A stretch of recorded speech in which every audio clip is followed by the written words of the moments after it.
অনেকেরই অভিভাবক ছিলেন তিনি অনেক দিন অন্ধকারে ছিলেন।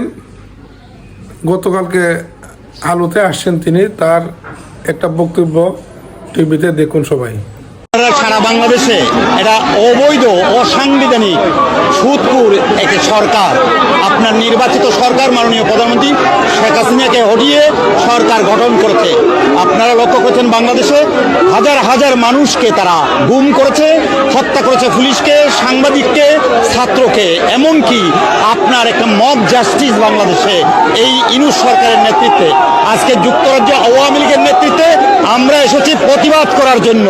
আমরা চাই বাংলাদেশে একটা অবাধ, সুষ্ঠু, নিরপেক্ষ, অংশগ্রহণমূলক নির্বাচন আপনার জাতিসংঘের নেতৃত্বে আপনার হোক, এটাই চাই। ইতিমধ্যে আপনারা দেখেছেন আপনার 90,000 কোটি টাকা পাচার করেছে এই সরকার। ক্ষমতায় থাকলে দেশের অর্থনীতি ধ্বংস হয়ে গিয়েছে। আগামী দিনে এই দেশকে তারা আফগানিস্তানে রূপান্তরিত করবে জামাত, শিবির এবং বিএনপির সহযোগিতায়। আসুন সকলে ঐক্যবদ্ধভাবে এই সরকারের বিরুদ্ধে আমরা প্রতিবাদ করি। জাতিসংঘ সহ আন্তর্জাতিক বিশ্বের কাছে আমাদের আকুল আহ্বান, বাংলাদেশ একটি গণতান্ত্রিক রাষ্ট্র।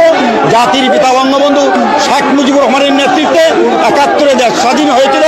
বঙ্গবন্ধুর কন্যা শেখ হাসিনার নেতৃত্বে আমরা দেশটাকে মধ্যম আয়ের আপনার দেশে রূপান্তরিত করেছিলাম।